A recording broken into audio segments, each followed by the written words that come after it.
Hello, welcome back to the Wrestling Newsroom. I'm your host, All Things Wrestling, and today we're going to be looking over the WWE and TNA news of the last 3 days. We kick off with Kurt Angle recently doing an interview with Addicted Professional, and he talked about the WWE wellness policy. He said WWE has a great wellness policy now. You have to pass physicals through the WWE doctors, not your own. But back then, I was convincing my doctor to get me back as soon as possible. As long as you were cleared by a doctor in 2003, WWE was okay with it. Now they have their own doctors you have to go through. I rushed back in there long before I should have. That was my own fault, talking my doctor into clearing me. Damn! To be fair, that shows it. And Angle was also praised Vince McMahon. I thought I was a liability to that company, and I think he felt that way. He was trying to help me, and I didn't want his help. Fair enough. We will see him wrestle soon. I think there's actually an update about that soon. Alright, we'll read through. And regarding the apparent injury at WWE Live event over the weekend, Emma commented on her situation with the following messages. Just a little unlucky. Thanks for all the messages. Waiting to see what happens. Fingers crossed, fingers crossed. The update of that is she was sent home early from the WWE European tour due to her injury. This is what she wrote on Instagram. Had an amazing time on the tour. Didn't exactly end how I imagined, but we'll be heading back to the USA now, hoping for some good news after tests this week. Thanks for all the support messages. Bloody hell, Emma. This came out today, so she's gone home today. I do wish her the best of recovery, and hopefully it's not too serious. Oh, and interesting. WWE Hall of Famer Kevin Von Erich, the last surviving member of the Von Erich family that ruled World Class Championship Wrestling, announced in an interview with ynetnews.com that he intends to come out of retirement for one last match, teasing with his sons in Israel. Von Erich last wrestled in 1995 but had made appearances at wrestling conventions as well as on WWE broadcasts and a TNA Slammiversary pay-per-view on occasion. He last appeared nationally, making an appearance during the Fabulous Freebirds WWE Hall of Fame induction in 2016. Von Erich, who now lives in Hawaii, did not specify when the match would be taking place, but said he will be doing it in Israel because of how much his previous visits there, World Class Championship Wrestling, had massive popularity in that country, and wanted to go back and have the experience with his sons, Marshall and Ross Von Erich. Mate, I think you're a little old, but go for it. If anything proves that you can wrestle till you die like Hulk Hogan's gonna do. But yeah, let's just hope he doesn't get too injured on that. And a massive story about Braun Strowman.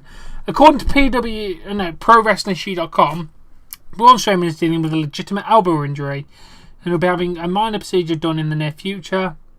He's expected to be out for a month or two, and WWE reportedly changing creative plans for Extreme Rules and Great Ball of Fire events. As you should all know by now, he was wrote off Monday Night Raw with an attack on Roman Reigns. On television, WWE is claiming that Strowman has a torn rotary cuff, an injury that usually takes several months to recover. Dave Meltzer gave an update on this. WWE doesn't know how long he will be out of action until he has the surgery. At this point, it's unclear which direction the company will go for Great Balls of Fire. Strowman is scheduled to challenge Brock Lesnar for the Universal title. The title defense probably won't be delayed since he has already been advertised for the show in the Dallas market. It's unknown when the injury took place since Strowman has been working live events match regularly. Strowman has been going through tables at events, so it's possible that he landed wrong on one of those occasions. WWE only reportedly found out about the injury yesterday before Raw went on the air. Bloody hell. And Great Balls of Fire update. WWE is currently working on a backup plan in case Strowman isn't able to recover to face Brock Lesnar. The speculation is them doing a tournament to crown a number one contender for the Universal title, but not much else is known at this point. And the last bit of news about this is Braun Strowman will be having surgery. As a result, Strowman has been pulled from WWE live events, including the July 7th show at Madison Square Garden. Bray Wyatt will be placing Strowman against Roman Reigns on the card. They are serious about this.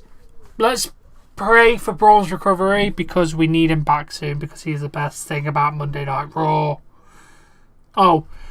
This is a controversial story. Member of the rock band King of Leon's, Jared Follow Will, wrote the following message on Twitter about wrestling. Hey adults, let's maybe not watch professional wrestling, you know?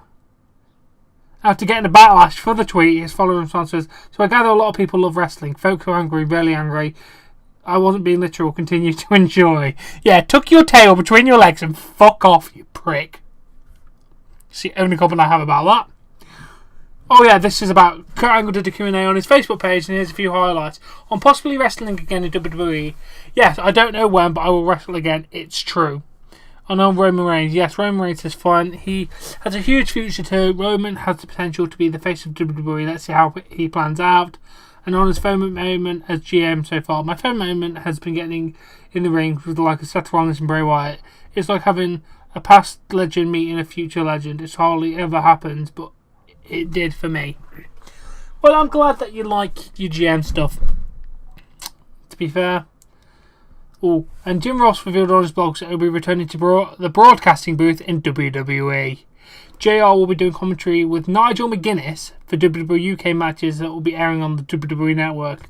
He said, I'm excited to announce that I'll be joining the talented Nigel McGuinness to broadcast the recently taped WWE matches from Norwich, England, and these bouts will air on the WWE Network soon. Happy for this occasion to call bouts involving new wrestlers for me and new broadcast partner, which freshens up all facets of the process. Stay tuned to us when these specials will broadcast on the WWE Network, which is still the best value in the land for only $9.99 a month. Fair enough, it actually is. But yeah, I'm happy for that. Good job, Jim Ross. I cannot wait to hear. Oh, and a storyline update for Rusev. If you've watched SmackDown, you'll know it, but if you've not, the newsroom will tell you. Rusev posted a video on his Twitter. He said Shane McMahon has not responded to his demands for a WWE title match at Money in the Bank. He'll be on next week's SmackDown Live to get his answers from Shane. I cannot wait to see that. He put, if you don't want to reply to me, Shane McMahon, I come to SmackDown to get my answers. Hashtag Rusev returned. I found that really good. Oh, and Stone Cold's been talking. Steve Austin recently appeared on Lillian Garcia's podcast, and here's a few highlights. Scripted promos in WWE. When I came back from my neck surgery, that system kind of came into play with those few years. You know, I got away with it because you couldn't tell what I was doing because the system changed, and I kind of adapted or adopted the system that they were throwing at me, but I always felt like maybe it was a little shortchanging myself or the business by doing that, but that's what the system became, so it is what it is. The Attitude Era roster. It was one of the most talented rosters in the history of the business. So, your man, first of all, we had a stat clock of him, and here's the thing, like in the business of pro wrestling, hey man, I made it for myself, but we're in it as a team because we're travelling together. We're like a carnival. This is pro wrestling. We got a card, you're a match, and there's 8 other matches or 10 other matches or whatever the program is. So you're all a team. You're all fighting to put asses in the seats. It would be really selfish for me to say, oh man, I want to be number one, and I don't want anyone to be close. No, I want to be number one, and I want everyone to be kicking and scratching and crawling so they can really say that I'm number. So you want the guy you're working with to be as hot as you, because the hotter your dance partner is, the more people are going to want to see that. So we had such a charisma talented group of guys in the ring on the horn and their gimmicks. Vince was on fire with the ideas, and the writing department, booking department had great ideas. So yes, I'm glad we had the locker room we had. Oh god, that was long, but yeah, true. And Roman Reigns' potential. I think Roman Reigns is going to be a big star. Yeah, he could be Patrick Star in a SpongeBob movie. That's it. He's a star right now, but he's going to be a big star if he just keeps going down the road he's going, and he's going to figure it all out. He's not necessarily just a natural to the business, but he's very good, and he's only going to get better. And the Strowman reign, the Roman Reigns, Braun Strowman storyline. I think Reigns is doing fine now. And I've been watching, some of the storylines haven't been so good, and you know when you're going to shove someone down people's throats, you're going to get gut full of something, and they got a gut full of it because, you know, maybe some of the lines that they have written for him weren't the greatest ones. I'm not a bad guy, I'm not a good guy, I'm the guy. Kind of corny. Yeah, it was. But if you watch and you did Payback, when in the main event, him and Braun Strowman, those guys crushed it. Strowman getting the beat 1, 2, 3 in the steel chair into the chest, spitting up blood. While people watching the business these days, they're watching what guys are doing and they're thinking about the writing. Fair enough. Ooh. Regarding the upcoming 32-woman tournament scheduled for the summer, WWE is currently scouting talents from various promotions including Shimmer Woman athletes. The company reported interest in 2 stars that work in Impact Wrestling, former Knockouts champion Jade, as well as Marty Bell. There we go. Let's see how it goes. The Redbrook Arena Bakesfield CA, whatever, released a card for the upcoming live event on June 26. One of the matches being advertised is Kevin Owens versus Shinsuke Nakamura for the US Championship. That could potentially be Nakamura's next feud. If it is, I have no problem with that. Just to note this card, it's got WWE Champion Randy Orton listed, but it's not got the Tag Team Champions listed. It says Tag Team Triple Threat Championship match. New Day, it says Breezango, but it doesn't state who the champion is. Interesting. Oh, and in a recent interview with Kenny McIntosh of Inside the Ropes and used to be from What Culture, you should know him, Daniel Bryan was asked about wrestling again once his WWE contract expires. Here's what he said. So, it all depends on how I feel in my health. How my wife feels my health is. If I feel my health is good, I love wrestling and I'm gonna wrestle. He noted he understands why WWE won't claim, but he added, there's good reason to believe that I should be able to wrestle, so we'll see in a year and a half what happens. Oh good. I want to see him wrestle again, it'll be great. And Vince McMahon's Twitter account recently sent out a message to Batista which read, 15 years ago WWE unleashed the animal Dave Batista on WWE Universe. Happy anniversary, Drax. Batista responded with the message, I still have a fuck ton of unleashing left in me. Thanks for showing me the world, boss. Hashtag Dreamcatcher.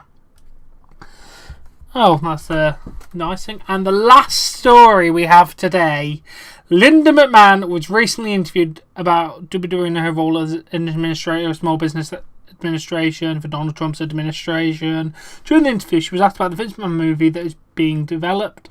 Linda said, this is all about the movie. I've heard the rumours of the movie. I'm not sure that movie will ever see the light of day. Woo! Whoa! That is some accusations right there, Linda. I don't know what's going on, but all we know is some shit's going down.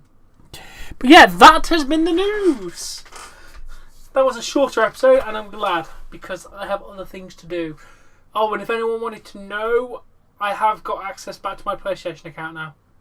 So I can continue my Fallout 4 series as planned. Which is good, and I can get Dying Light and Daylight. Oh, it's going to be so good. I don't know what to play tonight. I need to ask people. But anyway, that's all irrelevant to this video.